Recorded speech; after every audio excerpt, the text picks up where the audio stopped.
commissaire Lebas, vous ne pouvez prendre aucun risque. Les forces de l'ordre ne peuvent prendre aucun risque. Il faut évacuer à chaque fois qu'il y a un mail ou qui dit, ou un coup de téléphone menaçant. Dans des très rares cas, l'opérateur qui reçoit la menace, alors il y a plusieurs modes de menace, téléphone, mail. Au téléphone, on peut parfois déceler le côté fantaisiste en fonction de la voix et de l'interlocuteur. Enfin, c'est la minorité des cas. Dans l'autre majorité des cas, celui ou celle d'entre nous qui prendra le risque de ne pas faire remonter l'information et de ne pas enclencher les process prendra un risque considérable. Moi, je suis un peu gêné par ce sujet-là parce qu'en parler, c'est faire la publicité aux idiots qui font ça. Parce qu'il y a deux profils essentiels. C'est pas faux. Malheureusement, c'est comme les violences urbaines à l'époque à Strasbourg. Il y avait le record de voitures brûlées et plus on en parlait, plus ça montait. On ne peut pas non plus ne pas en parler. Alors je vais en parler sous deux angles. Le profil, souvent, c'est du jeune, encore une fois, mineur, idiot, qui réfléchit pas ou qui croit être drôle, voire sécher une demi-journée de cours. Ou, excusez-moi, mais le crétin qu'on avait vu une fois à la télé, qui avait à mon avis un QI assez faible, qui s'est excusé, mais qui avait fait ça en pensant que ce serait peut-être une journée originale. Fort heureusement, pour le moment, il n'y a rien de structuré, en tout cas pas de ce qu'il en ressort des enquêtes. Et encore une fois, le seul message que je veux passer, c'est que toutes ces enquêtes, je peux vous dire, il y a une pression sur les services de police pour identifier, interpeller. Ils vont tous passer entre les mains de la police, mais j'espère qu'à un moment, il y aura des sanctions. Pas que l'idiot qu'on excuse parce qu'il n'était pas très malin ou qu'il n'avait pas la lumière à tous les étages, mais il faudra qu'il y en ait qui aillent faire un tour au frais, parce que ça déclenche d'autres envies, en fait. Ça fait un effet rebond. Voilà, donc il va falloir taper fort. Vous avez raison. J'évoquais tout à l'heure dans mon sommaire le fait que nous sommes le 13 novembre, qu'il y a 8 ans, c'était les attentats de Paris, et des terrasses du Bataclan et du Stade de France. Sandra Brusson, vous êtes avec nous. Où en est l'état de la menace terroriste dans notre pays aujourd'hui ? Alors la menace terroriste, du terrorisme islamiste, elle est principalement constituée d'une menace endogène. Ça veut dire que ce sont des gens qui vivent en France, qui sont radicalisés, qui répondent aux appels d'organisations terroristes, mais les individus n'ont pas de lien direct avec ces mouvements terroristes. C'est ce que certains appellent la menace inspirée. Dans ce cas, les individus passent à l'acte seuls, avec des moyens peu élaborés, des armes blanches souvent, et ils sont difficilement détectables par les services de renseignement parce qu'il y a peu, voire pas du tout d'actes préparatoires. Et dans ce cas, cette menace est plus forte quand il y a une actualité internationale amplificatrice, notamment depuis donc l'attaque du Hamas en Israël ou encore l'appel à frapper la France qui avait été lancé mi-septembre par Al-Qaïda. Ce qu'il faut noter, on est sur l'anniversaire effectivement des attentats du 13 novembre, c'est que depuis un an, le parquet antiterroriste, la DGSI et même le ministre de l'Intérieur dans certaines de ses interviews alertent sur le retour d'une menace projetée, c'est-à-dire telle que celle qui a été menée le 13 novembre. Projeté, ça veut dire à grande échelle. Alors, c'est parce que les organisations terroristes, et notamment l'État islamique, se reconstituent en Afghanistan, au Levant et en Syrie.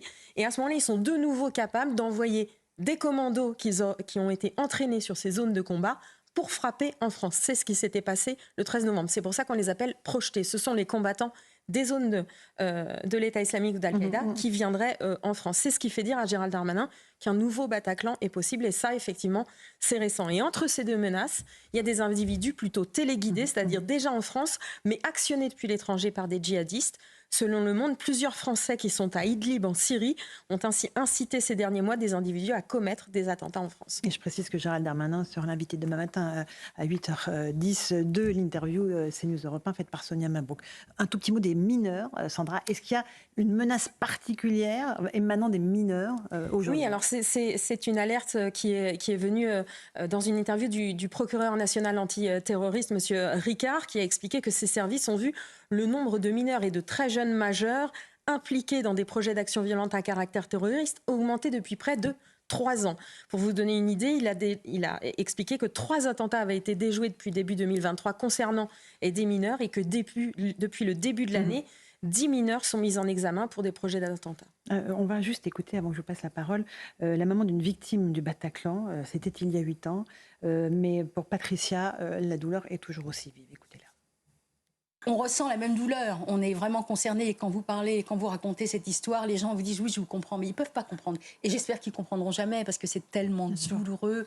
Et il faut vivre, il faut survivre à ça. Finalement, nous sommes en survie tout le temps. Cette douleur qui nous habite, de toute façon, elle va s'éteindre avec notre dernier souffle. Alors, ce n'est pas la peine d'espérer autre chose. Ce qu'il faut, c'est essayer de tenir debout.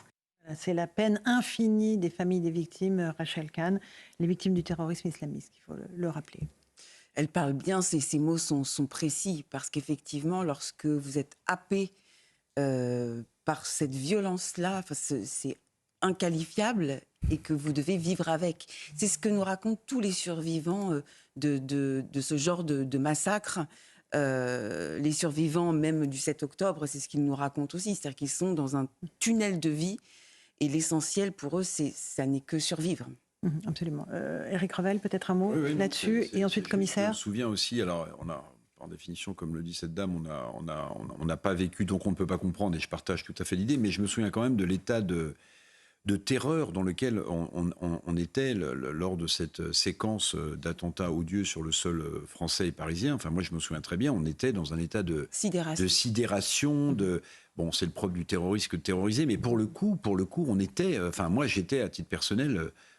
ultra choqué de ce que j'entendais à la radio, de ce que je voyais sur CNews. On était tous impactés, même si évidemment on n'a pas vécu la disparition dans ces conditions d'un être cher. Mais on était en état de choc. Commissaire Lebars, la menace terroriste est à un très haut niveau dans notre pays aujourd'hui. Oui, mais avant même que se produise l'attentat d'Arras, depuis déjà de nombreux mois. Là-dessus, on ne peut pas reprocher au gouvernement de ne pas l'avoir dit, et à commencer par le ministre de l'Intérieur. Moi, je reviens sur ce qu'a dit cette dame. Pour elle, c'est irréparable. Elle a perdu quelqu'un de sa famille. Pour ceux qui n'ont perdu personne, mais qui ont été impliqués de près ou de loin, c'est inoubliable au sens, ça restera ancré à vie. Moi, j'étais au Stade de France quand ça a commencé, j'étais de permanence. Quand vous vous rendez compte, parce que d'abord, il faut réaliser ce qui se passe, qu'à la première explosion, vous avez peut-être un fait divers, qu'à la deuxième, vous avez quelque chose d'organisé, qu'à la troisième, c'est un attentat de masse, et qu'à Paris, vous savez que ça commence, le terme c'est à canarder partout. Ce souvenir-là professionnel, moi j'ai perdu personne, est inoubliable, tellement la sidération et ce qui se passe, vous dites c'est pas possible, c'est en train de se passer là où je travaille. Alors, ça reste ancré. Je crois après qu'heureusement le temps fait son œuvre dans la plupart de la mémoire collective de ceux qui ont perdu personne, c'est-à-dire pas les victimes directes, on finit par oublier, mais il ne faut pas oublier parce que ça n'est pas d'ailleurs l'acte 1 de la menace islamiste sur notre territoire. Ça remonte à avant, à Mera et peut-être à avant si on va chercher plus loin. Ça a continué après. Et pour donner un regard sur la menace projetée ou la menace qu'évoquait Sandra Buisson, je vais vous dire, le pire des terroristes qu'on ait connu en France, c'est un individu seul sur, je pense, un principe de menace inspirée avec un camion qui a fait 80 morts. Entendu, à Nice. Donc en fait, il n'y a pas de petits, de gros attentats. Chaque attentat est une horreur. Et on se rend compte qu'avec un camion, ce qui n'est pas une arme initialement, même si ça en devient une, par destination, il a fait beaucoup plus grave que d'autres que je ne vais pas nommer, parce qu'eux non plus, il ne faut pas leur faire de publicité. Donc en fait, toutes ces menaces-là qui s'accumulent, c'est ça, moi, la mauvaise nouvelle, c'est que endogène, inspiré ou téléporté ou projeté, eh ben, c'est quand même problématique et les dégâts sont les mêmes. La particularité, c'est que jusqu'à l'année dernière, la menace projetée était exclue. C'est-à-dire qu'avec l'affaiblissement de l'État islamique en Syrie, les services considéraient que les organisations terroristes n'étaient plus en capacité d'envoyer des commandos en Europe. C'est plus le cas depuis un an. Louis Dragnel, là-dessus, sur la menace terroriste ? Moi, ce qui me frappe, c'est que les techniques policières d'intervention ont beaucoup évolué à la suite de ces attentats. La justice aussi a beaucoup évolué, le droit a changé. Il y a énormément de choses qui ont changé dans le pays, mais je trouve que l'essentiel n'a pas changé. C'est-à-dire que le pays n'est absolument pas prêt à faire face aux menaces de demain. On se rend compte qu'on est encore en train de vivre malgré tout avec une forme de naïveté, avec une forme d'insouciance, et à la limite, c'est paradoxal, mais peut-être tant mieux. Mais par rapport au type de menace, quand on échange avec tous les spécialistes, je lisais ce week-end la tribune de l'ancien chef d'état-major des armées, le général Lecointre, c'était dans Le Monde, où il expliquait les tensions à venir par rapport aux tensions dans les relations internationales.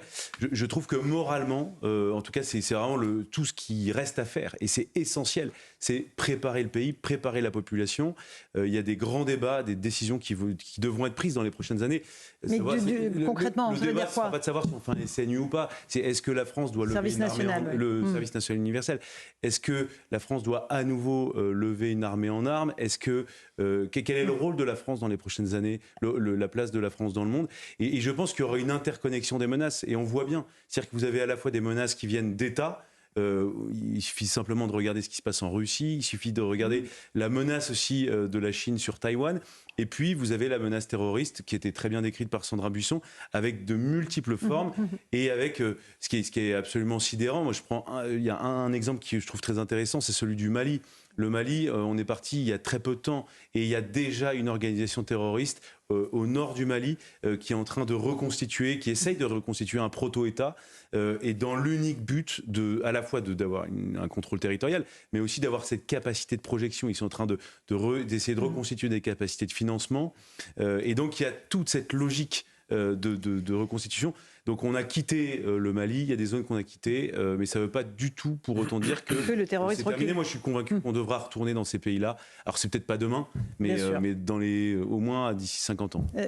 Comment se préparer à un éventuel attentat terroriste, commissaire Lebars? On ne peut pas changer nos modes de vie, on ne veut pas arrêter d'aller en terrasse, on ne peut pas arrêter de vivre non plus. Oui, il y a des sujets qui sont des sujets éminemment politiques. Quand on regarde ce qui se passe en Israël, même si ce n'est pas le même contexte, la même menace, mais moi je suis force de l'ordre, donc je vais... D'abord, il faut, je crois, Louis de Ragnel l'a dit, les forces de l'ordre aujourd'hui, ce sont nos collègues du terrain, nos policiers primo-intervenants qui font un travail formidable, courageux, et qui vont à chaque fois sur 95% des menaces. Mais si on rebascule vers des menaces plus structurées, c'est-à-dire prise d'otages, on a aussi les unités qui sont dédiées à ça, et je crois que maintenant on a l'arsenal judiciaire pour faire face à ça. La question, c'est de savoir si cet arsenal-là est suffisant. Si les menaces augmentent et que les actes augmentent, bon, je ne vais pas vous dire qu'il faut armer l'ensemble de la population, mais il y a sans doute des paliers en plus à franchir. Peut-être avec les polices municipales, c'est un sujet, il faut le mettre sur la table. S'il y a autant de polices municipales, est-ce qu'on leur étend les pouvoirs pour lesquels ils sont censés pouvoir être un complément? Il y a tous les sujets à anticiper. Ce n'est pas une fois que ça arrive qu'il faut faire une marche pour se dire qu'on n'avait pas prévu. Je crois qu'il faut l'anticiper. Dans les kibboutz, on a vu qu'il y a plusieurs groupes de défense qui étaient constitués au sein des kibboutz par des habitants, en fait, parfois par d'anciens militaires. Mais qui étaient armés. Et qui étaient armés, effectivement. C'est la grande différence avec la France. Non, mais ça rejoint ce que disait David Lebars sur effectivement augmenter en fait le nombre de personnes armées pas au mètre carré, mais enfin c'est augmenter la présence d'individus qui peuvent répondre. Là, effectivement, c'est un pays différent. Ils n'ont pas du tout la même. Enfin voilà, leur histoire est différente. Mais on a vu que à plusieurs reprises, il y a des témoignages qui sont parvenus pour dire que ces groupes ont permis de freiner et d'empêcher un certain nombre de tueries. De massacres. Un dernier mot avant le rappel des titres. Du commissaire et de Louis, c'est que finalement les forces de l'ordre, quand elles luttent contre le terrorisme islamiste et leurs attentats dans un pays comme le nôtre, elles traitent des conséquences. La cause, c'est la reconstitution dans les États, notamment au Mali, de groupes islamistes qui vont être en capacité de projeter des cellules terroristes. Et les jeunes générations africaines qui applaudissent les putschs en Afrique en pensant mettre dehors la France-Afrique devraient s'interroger aussi sur les conséquences pour leurs propres États de cette menace terroriste qui va les toucher et les viser en premier. Allez, une petite pause. Le temps du rappel des titres, vous restez commissaire Lebars parce qu'on va parler des délinquants. Ils continuent pendant ce temps-là à œuvrer.